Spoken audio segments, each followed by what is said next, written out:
Hello everyone, I am Professor Praveen Sarvale, College of Agriculture and Allied Sciences, Shardanagar, Baramati. Subject Agriculture Science and Technology. Chapter number 5, Farm Management. Okay, तर chapter number 5 form management अतिशय महत्त्वाचा topic आहे. याच्यामध्ये आपण form management म्हणजे काय, form manager म्हणजे काय आणि फार्म मॅनेजमेंट करण्याचे ऑब्जेक्टिव्ह असतील, त्याचे आस्पेक्ट असतील किंवा त्याचं प्लॅनिंग कशा प्रकारे केलं जातं, या सर्व गोष्टींवरती चर्चा करणार आहोत. तत्पूर्वी farm management means what. You can see here the farm management means making and implementing the decision involve in organizing and operating a farm for a maximum production and profit. म्हणजे याच्यामध्ये अशा प्रकारचं मॅनेजमेंट केलं जातं की ज्याच्यामध्ये planning करून त्याचं इम्प्लिमेंटेशन केलं जातं फॉर पर्टिक्युलर ऑर्गनायझेशनसाठी किंवा एखाद्या फील्डसाठी असेल. याचा मेन उद्देश असतो की प्रोडक्शन आणि प्रॉफिट. याला एकंदरीत फार्म मॅनेजमेंट असं म्हटलं जातं. Objectives of farm management. याच्या ऑब्जेक्टिव्ह काय आहेत महत्त्वाचे. पहिला जे आहे, to make the effective planning regarding the land utilisation, cropping system, labour and weather. फार्ममध्ये आपलं मॅनेजमेंट करत असताना प्रथमतः लँड युटिलायझेशन करणं अतिशय महत्त्वाचं आहे. 10 एकर जमीन आहे, त्याच्यामध्ये किती एकर कोणतं क्रॉप लावायचं आहे, कोणत्या एरियामध्ये काय लावायचं आहे, तर हे लँड युटिलायझेशन प्रॉपर होणं महत्त्वाचं आहे. त्यानंतर क्रॉपिंग सिस्टीम, तुम्ही याच्यामध्ये इंटर क्रॉप घेणार आहे, मिक्स क्रॉप, रिले क्रॉप, अले क्रॉप, जी कुठल्या प्रकारचं क्रॉपिंग सिस्टीम फॉलो करणार आहात. विथ लेबर असेल किंवा त्या ठिकाणचं त्या पर्टिक्युलर रिजनचं किंवा त्या एरियाचं वेदर आणि लेबर रिक्वायरमेंट याचं प्लॅनिंग तुम्हाला प्रथमतः करणं गरजेचं आहे. ओके, तर हे पहिला ऑब्जेक्टिव्ह आहे. दुसरा आहे to decide the more profitable cropping system and animal husbandry. एकतर महत्त्वाचं फायदेशीर आणि त्याच्यामध्ये ॲनिमल हजबंड्री देखील म्हणजे अलाइड ॲग्रिकल्चर इन्क्लूड असलं पाहिजे. पुढचा ऑब्जेक्टिव्ह आहे to calculate expenditure required per unit area for evolution of agriculture production. To increase the agri business by efficient using source and resources available.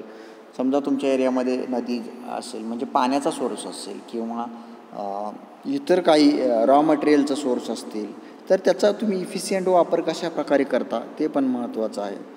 To earn maximum profit from the different agriculture enterprises. To study the effect of different changing technology on agri business. तर या गोष्टी म्हणजे या ऑब्जेक्टिव्हचा उद्देश समोर ठेवून form management करता आलं पाहिजे. आता फार्म मॅनेजमेंट करत असताना हे समोर कोणकोणते आस्पेक्ट तुमचे असले पाहिजेत किंवा काही गोष्टी असल्या पाहिजेत. पहिलं, selection of farm. Proper form select करता आलं पाहिजे. चॉईस ऑफ ॲन एंटरप्राइजेस त्याच्यामध्ये असणारे तुम्हाला सिलेक्ट करता आले पाहिजेत किंवा चॉईस करता आले पाहिजे. Preparing a suitable layout for the form.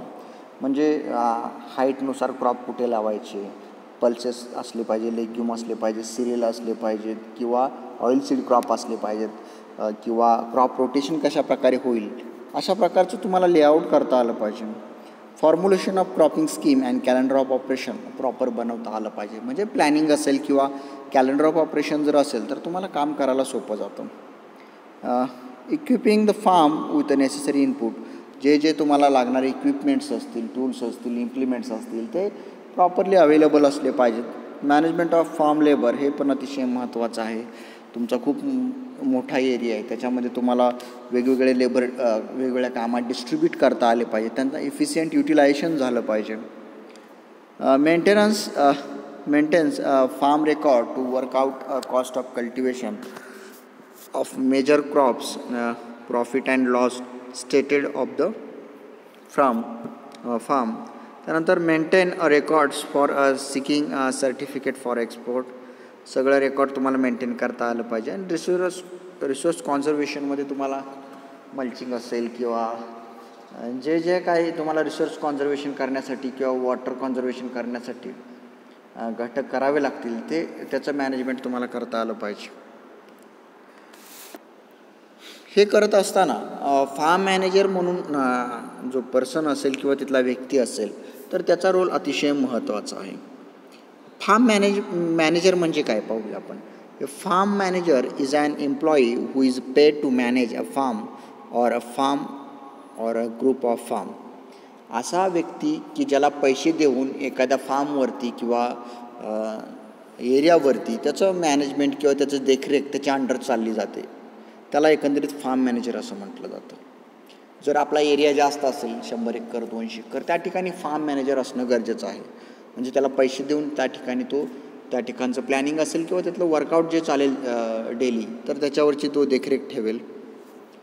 आता या फार्म मॅनेजरची कामं काय असतील. पहिलं आहे direct and coordinate activities such as a planting, irrigation, fertiliser application, harvesting, grading, payroll and record keeping ही महत्त्वाची कामं त्याची असतील. Coordinate growing activities with those engineering, equipment maintenance, packaging house and other related departments ही पण कामं त्याच्याकडे असतील. Analyse the market condition to determine the acreage allocations. मार्केटचं त्याला ज्ञान असलं पाहिजे, त्यानुसार त्यानं प्लॅनिंग केलं पाहिजे. Confers with purchasers and arranges sale of farm produce.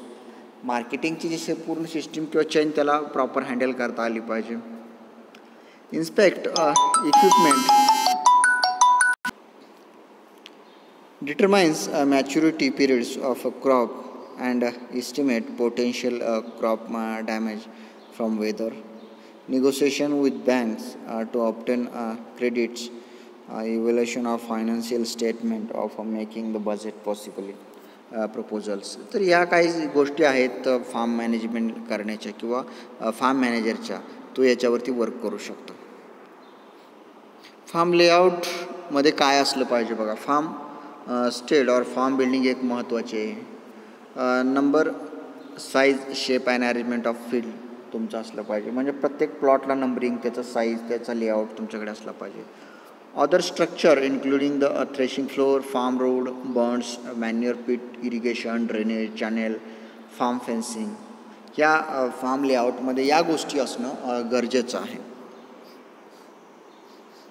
Form planning म्हणजे काय बघा. Farm planning is a deliberate and conscious effort on the part of the farmers to think about the farm programs, technological development, changes in physical economic situation, price structure.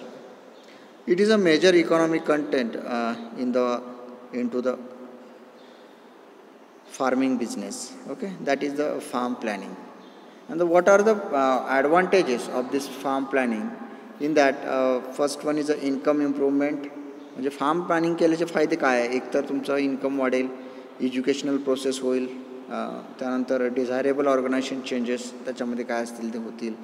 Planning minimise uncertainty, त्याचं तुम्हाला proper plan होईल. म्हणजे ज्या गोष्टीवरती तुम्हाला खात्री नाही त्याच्यावरती तुमचा अभ्यास चांगल्या प्रकारे होईल. Planning facilities to coordinate, proper तुम्ही जर प्लॅनिंग केलं तर फॅसिलिटीजची, तर फार्म प्लॅनिंगमुळं तुमचं प्रॉफिट आणि प्रोडक्शन हे दोन्ही वाढण्यास चांगल्या प्रकारे मदत होईल. आता हे गुड फार्म प्लॅन केल्यानंतर किंवा त्याच्या ऑब्जेक्टिव्ह काय आहेत, कुठला तत्व ठेवून किंवा कुठले उद्देश ठेवून ते केले पाहिजेत. Efficient use of farm resources such as labour, power and equipment. Area जास्त आहे, लेबर पण जास्त आहेत, तर त्या सर्व लेबरचं डिस्ट्रीब्युशन प्रॉपर कसं कामाचं केलं पाहिजे किंवा त्यांचं प्लॅनिंग हे त्याच्यामुळं चांगलं जमू शकतं फार्म प्लॅनमुळं. Balance combination of various enterprises,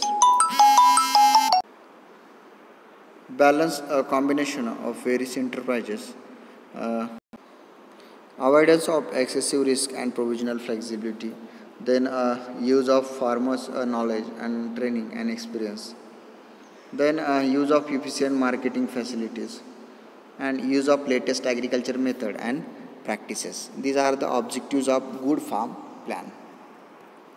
Then characteristic of good farm plan. What are the characteristics in that? See, the plan should be aimed at efficient utilization of all the available resources on the farm. सगळ्या रिसोर्सचा वापर करता आला पाहिजे. It should be flexible as per changing environment. It should be simple, easily understood. It should be ensure balanced production program. It should aim at maintaining and improving soil fertility. It should facilitate efficient making of farm products. It should take into account up to the date technology. It should avoid too risky enterprises, and it should consider the goal, knowledge, training, and experience of the farmers. These are the different characteristics of a good farm plans. Okay, तर अशा प्रकारे आपण good form planning, त्याचा objective, त्याचे characteristic कशा प्रकारे असले पाहिजेत या सर्व गोष्टींचा अभ्यास आपण या पार्टमध्ये केलेला आहे. ओके, याच्यानंतर फार्म मॅनेजमेंट या टॉपिकमधला जो राहिलेला पार्ट आहे तो आपण पुढच्या व्हिडिओमध्ये पाहूया. ओके, जर कोणाला काही शंका असेल तर त्यांनी माझ्याशी कम्युनिकेट करावं. Thank you so much.